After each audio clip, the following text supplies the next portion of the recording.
금요일. 누구나 좋아하는 금요일이기도 하지만 오늘은 유달리 조지의 기분이 좋다. 그는 마치 이제 막 발령받은 신입사원처럼 경쾌하고 가벼운 걸음걸이로 버스에 올랐다.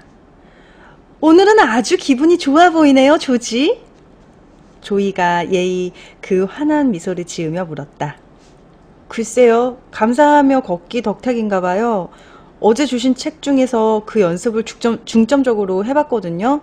정류장까지 오면서도 감사할 일들을 꼽아봤답니다. 어제 회사에서도 하고 저녁 때 집에 가서도 했는데 정말 효과가 있는 것 같아요. 그래요. 긍정적인 계획에 먹이를 주는 방법을 터득했군요. 축하해요. 이제 다음 룰로 넘어가도 되겠네요, 조지.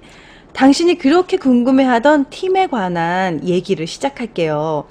이제 당신 팀에 사활을 걸고 준비할 신제품 런칭 준비와 프레젠테이션이 성공할 수 있도록 돕고 싶어요. 당신이 긍정 에너지로 흠뻑 채워졌으니 이제는 그걸 팀원들과 나눌 차례예요. 프레젠테이션을 성공적으로 끝내고 싶다면 팀원들까지도 당신의 에너지 버스에 태울 필요가 있어요. 자, 데니, 네 번째 룰을 보여주겠어요? 데니가 네 번째 룰이 적힌 종이를 꺼내들었다. 룰 4. 당신의 버스에 사람들을 초대하라. 그리고 목적지를 향한 당신의 비전에 그들을 동참시켜라. 당신이 모는 버스에 다른 사람들을 초대해야 합니다. 물론 개 중에는 탑승을 거부하는 사람들도 있을 거예요. 하지만 초대하지 않고서는 그들의 의사를 알 수 없어요. 당신의 버스에 동승자가 많을수록 그 버스는 더 강력한 에너지를 뿜어내게 됩니다. 나중에는 좌석이 꽉 차서 입석만 남을 정도가 돼야 해요. 에너지 버스에는 수용 인원의 제한이 없으니까 얼마든지 태울 수 있어요. 조지, 당신의 버스에 팀원들을 초대하세요. 당신 혼자 힘만으로는 신제품 런칭을 성공시킬 수 없을 때니까요. 팀원들과 함께 해야 합니다. 내 말 뜻 알겠죠? 네. 그러나 내심 조지는 팀워크라고는 찾아보기 힘든 자신의 팀을 떠올리고는 심란해졌다. 하지만 조이의 말대로 이번 프로젝트는 자기 혼자의 힘만으로는 추진하기 벅차다는 사실 역시 잘 알고 있었다. 에너지 넘치는 팀원들이 똘똘 뭉쳐야만 이번 프레젠테이션을 성공적으로 끝낼 수 있을 터였다. 하지만 어떻게 해야 할지 조지는 도무지 감이 잡히질 않았다. 그래서 조이에게 되물었다. 저도 그 말씀에 전적으로 동감해요. 하지만 어떻게 해야 할지 잘 모르겠어요. 방법이 있을까요? 그럼요. 버스 티켓을 발급하면 돼요. 조이가 별일 아닌 듯 물병에 물을 들이키며 대답했다. 조지는 갑자기 무슨 말인가 싶어 어안이 벙벙한 표정으로 조이를 쳐다봤다. 그때 조이의 뒷좌석에 앉아있던 아담한 체구의 중년 여성이 정중하게 말을 걸어왔다. 제가 좀 껴들어도 될까요? 흰머리가 듬성듬성 섞인 갈색 머리카락을 한 인자해 보이는 여성이었다. 당연하지요, 제니스 선생님. 조이가 대답했다. 그 전에 당신을 조지에게 소개할게요. 학교 선생님인 제니스는 에너지 버스의 룰을 자신뿐 아니라 동료 교사들과 학생들에게 가르쳐주고 실천함으로써 큰 변화를 경험한 산 증인이라고 했다.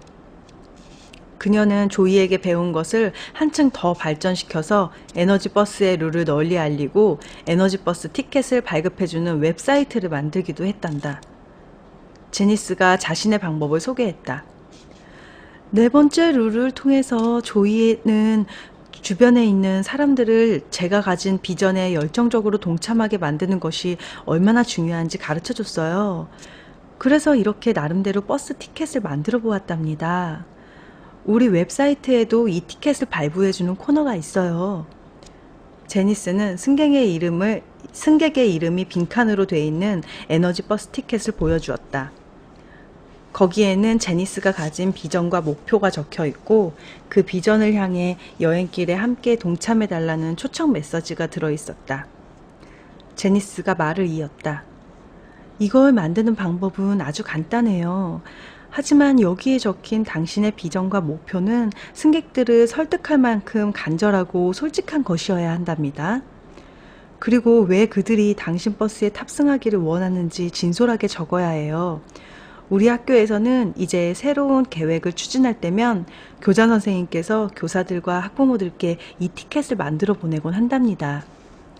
저처럼 웹사이트를 이용하거나 이메일을 활용해도 돼요. 어떤 형식을 취하든지 상관없어요. 무엇보다 조지 씨에게 이 방법을 권하는 건 제가 해보고 경험한 그 놀라운 효과 때문이에요.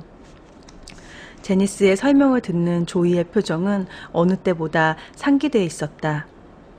조이는 신바람 나는 표정으로 설명을 덧붙였다. 사람들은 당신 버스에 타게 하는 가장 좋은 방법이 바로 이거예요. 당신이 간절히 원하는 목적지를 말해주고 그곳으로 함께 가자고 말하는 것이죠. 비전을 공유하는 거예요. 당신이 머릿속으로 그리는 제품 런칭의 모습, 팀원들이 자기 의견만 주장하거나 서로 충돌하지 않고 함께 합심하기를 바라는 마음, 그런 걸 확실하게 표현하세요. 당신이 가고자 하는 길에 대한 비전을 명확하게 제시하지 않으면 아무도 당신의 여행에 동참하려 하지 않을 겁니다. 그러고 나서 조이는 구체적인 방법까지 세세하게 알려주었다. 조이는 먼저 아무런 메시지가 적혀있지 않은 버스 티켓을 팀원들에게 이메일로 보내라고 말했다. 그러면 자연스레 팀원들의 호기심을 유발할 수 있을 거예요. 당신 얘기를 들을 준비를 하게 하는 거죠. 그런 후에 한 사람씩 개별적으로 불러서 신제품 런칭에 관한 당신의 비전을 설명하세요. 그리고 그 비전이 담긴 버스 티켓을 직접 건네주는 겁니다. 마지막으로 이렇게 권하는 게 좋아요. 내 버스가 어디를 향해 달리려고 하는지, 내 비전이 무엇인지 알았을 것이니 버스에 탈 준비가 돼 있다면 티켓에 자네 이름을 써서 월요일 아침 9시까지 제출해주게 하고 말이에요. 조지는 속으로 은근히 기대가 되었다. NRG 2000의 런칭 프레젠테이션은 앞으로 일주일 남았고 월요일이면 버스에 탈 사람과 안 탈 사람을 가려낼 수 있을 테니 타이밍이 기가 막히군. 게다가 다들 주말 동안 생각하고 준비할 시간도 확보되는 거잖아? 그래, 한번 해보자. 아, 참! 한 가지 더! 조지의 사무실 앞에 버스를 내며 조이가 말했다. 당신 아내를 위한 버스 티켓도 준비하세요. 당신 자신과 결혼 생활과 가족에 대해 관한 비전도 얘기하고요.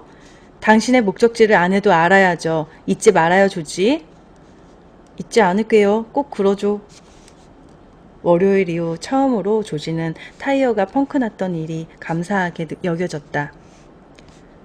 그는 조이의 말대로 모든 일이 다 이유가 있어서 일어나는 것일지도 모른다는 생각을 했다.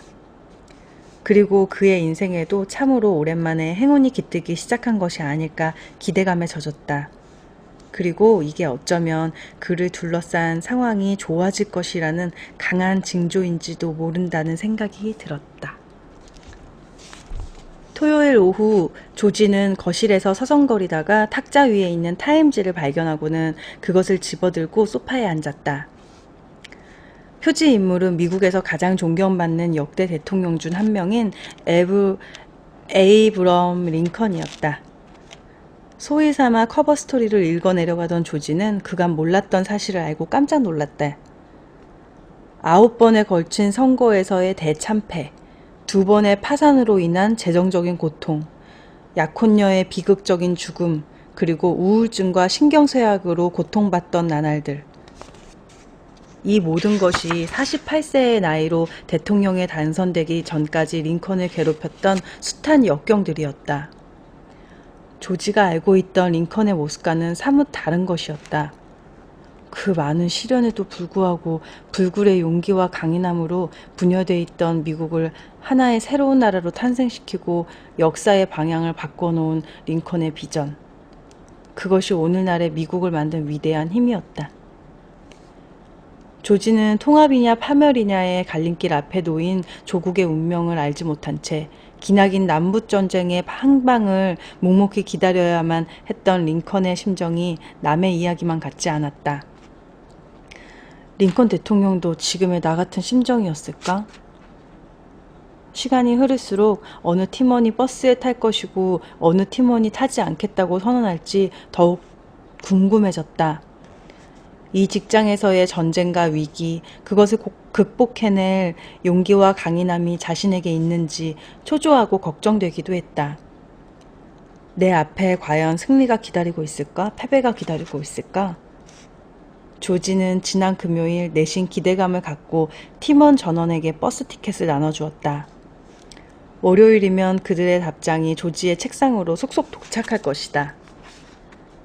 타임지 커버 스토리 말미에 담긴 링컨 대통령의 말이 조지의 가슴을 적셨다. 나는 승리에 사로잡힌 사람이 아니라 오직 진실에 사로잡힌 사람이다. 나는 성공에 사로잡힌 사람이 아니라 내 안에 있는 빛에 사로잡힌 사람이다. 드디어 월요일 아침. 하지만 오늘은 지난주 월요일과는 사뭇 달랐다. 조지는 불안하다기보다는 약간 흥분된 상태로 출근 준비를 했다. 오늘은 버스 티켓을 확인하고 싶은 마음에 조이의 버스를 타지 않고 30분 이른 차편을 타고 회사에 도착했다. 초조하게 시간이 흐르는 동안 팀원들이 속속 출근을 했다. 조지는 팀원들의 표정을 살피며 누가 버스에 타줄 것인지 점찍었다. 이윽고 팀원들 한 명 한 명이 그의 방문을 두드리고는 자기 이름을 써넣은 버스 티켓을 그에게 건넸다. 때로는 수줍게, 때로는 응원 메시지가 담긴 눈빛과 함께 티켓을 건네는 팀원들을 보고 조지는 용기가 샘솟는 것을 느꼈다. 하지만 9시가 다 되도록 팀원 중에서 3사람은 그의 방문을 두드리지 않았다. 마이클, 베티, 그리고 호세가 그들이었다. 조지는 조금씩 초조해졌다. 9시 정각. 더 이상 참을 수 없었던 조지는 벌떡 일어나 사무실 유리창 밖을 내다보았다. 저쪽 복도 끝에서 문제의 장본인인 마이클, 베티, 호세가 나란히 걸어오는 게 보였다. 그것을 보고 조지는 문제가 있다고 직감적으로 느꼈다. 벌겋게 달아오르는 얼굴에 뭔가 결심한 듯한 표정으로 걸어 들어오는 그들의 손에는 버스 티켓이 들려있지 않았다. 셋은 서로 말을 주고받았다가 조지의 사무실을 쳐다보았다가 하기를 반복하며 걸어오고 있었다. 혼자 들어오기가 겁나니까 셋이서 마치 코요테 패거리라도 되듯 몰려오는군. 조지는 속으로 생각했다. 셋은 방에 들어오자마자 조지의 책상 앞에 나란히 늘어섰다. 누가 무슨 말을 누가 먼저 할지 시나리오라도 짜고 들어온 모양이었다. 예상대로 가장 호전적인 팀원인 마이클이 말문을 뗐다. 우리는 팀장님 버스에 타지 않겠습니다. 회사 소식통에 의하면 팀장님 버스는 얼마 못 갈 거라더군요. 찬바람이 쌩쌩 부는 목소리였다. 옆에 서 있던 베티가 소심한 목소리로 거들었다. 우리는 이 회사에 계속 다니고 싶어요. 조지가 정색을 하며 물었다. 우리라니 지금 누구를 말하는 건가? 누구라뇨? 모르시겠어요? 저희 셋 말입니다. 마이클이 대변인이라도 되듯 말했다. 팀장님 버스는 곧 불길에 휩싸일 게 뻔한데 누가 거기에 타겠답니까? 옆에 서 있는 호세는 고개를 숙인 채 조지의 눈길을 피하고 있었다. 조지는 마치 예리한 단검으로 심장을 찔린 듯한 흉통을 느꼈다. 마이클과 베티야 평소에 불만이 많았던 인물들이니 어느 정도 예상했지만 호세의 경우는 너무 의외였다. 성실하고 헌신적인 직원인 호세는 누구보다도 자신을 따르고 있다고 조지는 믿고 있었었다. 호세보다도 훨씬 비협조적이었던 레리와 톰조차도 버스에 타겠다고 했는데 호세가 이렇게 나오다니 실망이 이만저만이 아니었다. 자신 앞에 버티고 있는 도끼로 가득한 코요테 3마리. 그들을 보면서 조지는 말문이 막혔다. 동승을 거부하는 팀원들이 있을 거라고 예상했지만 정작 어떻게 대응할지는 생각해두지 못했던 것이다. 막상 이렇게 되고 보니 적잖이 당황스러웠다. 그래, 어쨌든 알겠네. 돌아가들 봐. 조지는 그 말밖에 할 수 없었다. 팀원들이 방에서 나간 후 조지는 후들거리는 두 손을 책상 아래로 떨구고 의자에 깊숙이 몸을 묻었다. 내 리더십 수준이 이 정도였다니. 그는 이제까지 팀원들이 무슨 생각을 하고 있는지도 제대로 몰랐던 것이다. 그저 겉으로 유순해 보이고 자신의 말에 따르기만 하면 자기와 같은 생각을 하고 있을 거라고 막연히 짐작할 뿐이었다. 그런 상태에서 무슨 일인들 제대로 될 수 있었겠는가. 그날 팀의 분위기는 엉망이었다. 레리와 톰은 회의 시간 내내 서로 말다툼을 했고 다른 팀원들과도 사사건건 충돌했다. 두 사람은 무슨 사안에 대해서든 안 될 이유부터 늘어놓았고 정작 해결책이나 대안은 제시하지도 못하면서 다른 팀원들의 아이디어를 비난하기 바빴다. 조지는 팀원들을 추스르려 애썼지만 탑승을 거부한 세 사람 때문에 마음이 심란해 집중되지 않았다.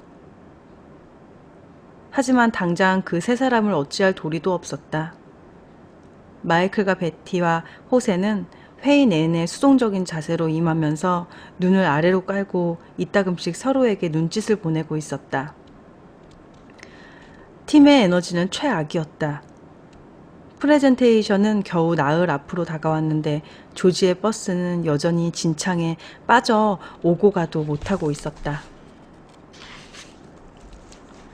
화요일 아침, 조지는 축 처진 어깨를 하고 버스 정류장에 서 있었다. 전투의 패배에 부하를 모두 잃은 장수도 그런 표정은 아니었을 싶다. 이제껏 자신을 도와주려 애쓴 버스 승객들을 볼 면목이 없었다. 하지만 어제 있었던 일을 모두 털어놓고 조언을 듣고 싶은 생각도 굴뚝 같았다. 하지만 오늘은 조이가 나오지 않는 날이다. 11번 버스가 도착하자 조지는 땅이 꺼져라 한숨을 내쉬며 힘없이 버스에 올랐다. 이봐요 조지, 미소요 미소. 익숙한 음성을 들은 조지는 깜짝 놀라 운전석을 돌아봤다. 거기에는 평상시와 다름없이 조이가 한방 웃으며 앉아 있었다. 어떻게 된 거예요? 오늘은 안 나오시는 줄 알았는데? 그녀를 보자 그간의 서러움에 눈물이 왈칵 쏟아질 것 같았다. 혹시나 싶어 오늘은 간병인과 교대했어요. 어제 일이 어떻게 됐는지 궁금해서 견딜 수가 있어야죠. 내가 잘 나온 것 같네요. 당신 표정을 보니 무슨 일이 있었군요. 조이는 에너지 버스의 룰을 배워가는 동안 조지처럼 도중에 좌절을 경험하고 마치 세상이 끝나기라도 한 듯 패배자의 표정을 짓는 이들을 이제까지 많이 보아왔다. 그러나 그것은 오히려 여행이 제대로 되고 있다는 증거이기도 했다. 인생의 커리큘럼을 충실히 수행하다 보면 당연히 맞닥뜨리게 되는 필연적 과정이기 때문이다. 마치 자전거 타기와 같다. 자전거를 처음 배울 때는 넘어지고 자빠지게 마련이다. 몸 여기저기에 생채기도 나고 다시는 자전거를 탈 수 없을 것처럼 두려워지기도 하지만 그렇게 타는 법을 익히고 나면 더 큰 자신감을 갖고 쌩쌩 달릴 수 있게 되는 것이다. 조이는 그가 빨리 다시 운전대를 잡을 수 있게 도와주고 싶었다. 시간이 얼마 안 남아 있기도 했다. 조지, 얘기해봐요. 지난주만 해도 날아갈 것 같던 천하의 조지는 어디로 간 거예요? 조지는 버스에 타기는 했지만 골칫덩이인 레리와 톰 그리고 믿었던 호세로부터의 버스에 타지 않겠다는 선언을 듣고 받았던 충격을 떠올렸다. 레프트 잽 2방에 라이트 훅 1방 완전히 녹다운이에요. 그럼 다시 일어나 싸워야지. 그렇게 뻗어 있는 거예요? 인생은 언제나 우리에게 라이트 훅을 날려요. 중요한 건 다시 일어나는 거예요. 영화 로키의 주인공처럼 말이에요. 로키는 조지가 제일 좋아하는 영화였다. 자신의 대학 입학 에세이에도 역경과 고난, 그것을 극복하고 자신과의 싸움에서 승리한 로키의 주인공 이야기를 썼었다. 하지만 그건 어디까지나 영화 속 이야기일 뿐이다. 영화에서야 주인공이 맘먹은 대로 될 수 있죠. 완전히 만신창이가 됐다가도 다시 일어나 싸우고. 하지만 현실은 달라요. 전 완전히 케어패했어요. 조지, 당신답지 않게 왜 그래요? 이제껏 잘해왔잖아요. 계속해서 시도를 하는 한 패배란 없어요. 우는 소리 하지 말고 고개를 빳빳이 들고 앉아봐요. 이제 당신이 버스를 계속 달리게 할 수 있도록 근력을 길러야 할 때가 왔군요. 자, 당신에게 한 방 먹였다던 레프트 잭과 라이트 훅에 대해 좀 더 얘기해봐요. 조지는 어제 있었던 일에 대해 들려주었다. 버스 티켓을 발부했지만 타지 않겠다고 선언하고는 내내 사보타지를 하고 있는 세 마리의 코요테 이야기. 그리고 버스에 타겠다고는 했지만 여전히 팀에서 가장 골칫덩이인 레리와 톰의 행동에 대해서, 그리고 그들이 어떻게 팀의 분위기를 망쳐놓았는지에 대해서.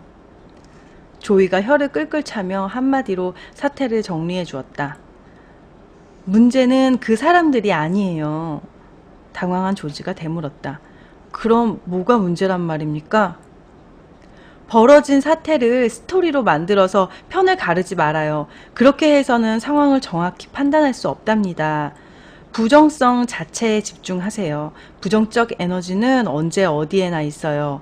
그 부정성이 사람들을 통해서 태도나 생각으로 나타납니다. 그러니 부정적인 사람이라 규정하지 말고 그들이 표출하는 부정성 자체에만 포커스를 맞추세요. 좌석 뒤쪽에 앉아있던 마티가 검색 결과를 큰 소리로 이야기해 주었다. 미국에서만 부정성에 관련된 2200만 명의 근로자들이 연간 3천억 달러에 달하는 생산성을 갉아먹는답니다. 조이가 다시 말을 받았다. 부정성은 생산성만 갉아먹는 게 아니라 사랑까지도 갉아먹는답니다. 부정적인 에너지는 회의적인 생각, 두려움, 절망 같은 형상을 하고는 사람들 안에 따리를 틀고 그들의 내면을 고갈시켜요. 그렇게 함으로써 사람들이 원하고 꿈꾸는 것에 도달할 수 없게 방해하죠. 조지, 당신 안에도 그런 부정적인 에너지는 있답니다. 다른 사람들도 모두 그렇죠. 긍정적인 계획에만 자꾸 먹이를 주지 않으면 부정성은 점점 더 자련하기 마련이에요. 하지만 제 버스에 탄 그 친구들은 너무 부정적인 사람들이에요. 또 버스에 안 타겠다는 팀원들 중에도 부정적인 사람들이 있고요. 하지만 그들이 문제가 아니라 제가 내놓는 비전이나 방향이 틀렸기 때문은 아닐까요? 그렇지 않다면 그 친구들이 저리 강하게 제게 반대할 이유가 있겠어요? 솔직히 혼란스러워요. 조지는 고개를 절레절레 흔들었다. 조지, 우선 짚고 넘어가야 하겠군요. 문제를 사적인 것으로 보지 말아요. 내게 반대하느냐 찬성하느냐의 기준이 아니라 내게 고분고분하냐 반항적이냐 하는 관계에 문제를 사적인 것으로 보지 말아요. 내게 반대하느냐 찬성하느냐의 기준이나 내게 고분고분하냐 반항적이냐 하는 관계의 문제로 보지 말고 한 걸음 물러나서 보세요. 레리나 마이클, 호세 그런 이름도 머릿속에서 지우세요. 인간관계의 문제에 집중하지 말라는 얘기예요. 다만 그들이 뿜어내는 부정 에너지에만 인식하세요.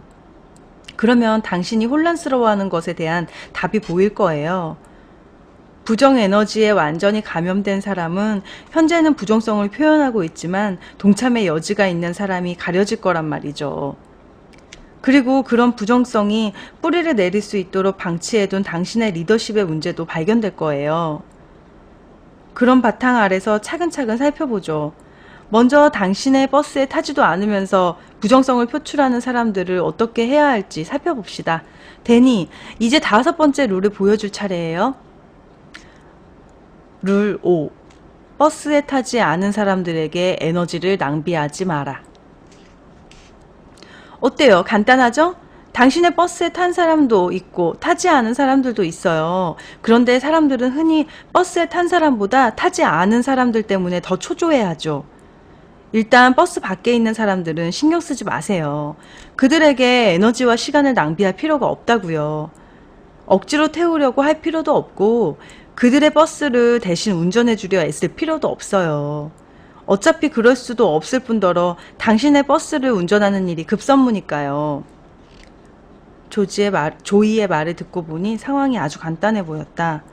무슨 뜻인지 알겠어요. 저는 뻑하면 집사람 버스를 가로채 운전하려고 했었죠.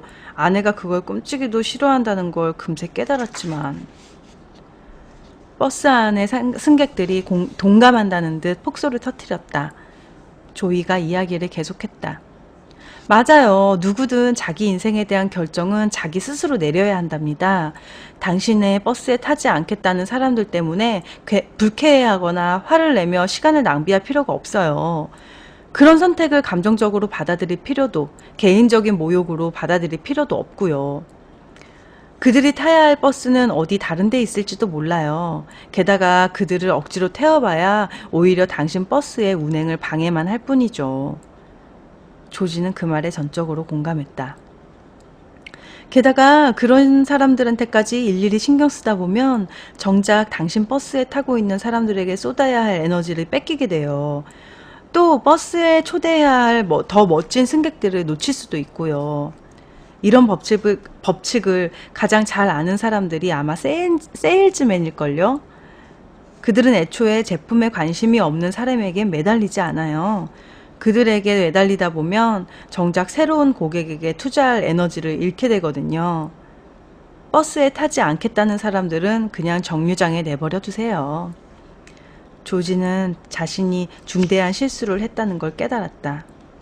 세 마리 코요테들한테 온통 신경 쓰느라 버스를 타겠다고 한 사람들에 대해 까맣게 잊고 있었던 것이다. 또 거기에 에너지를 빼앗겨 몸도 마음도 지쳐서 버스를 운전할 여력도 없었다. 아, 정말 그렇군요. 제 머리를 쥐어받고 싶네요. 이제 어떻게 해야 할지 알 것 같아요. 그럼 제 버스에 이미 탔는데도 지독하게 부정적인 태도로만 일관하는 사람들을 어떻게 하면 되죠? 조지는 레리와 톰을 떠올리며 물었다. 두 사람 생각만 해도 살갗에 미세하게 소름이 돋았다. 조이라면 방법을 알고 있을 것 같았다.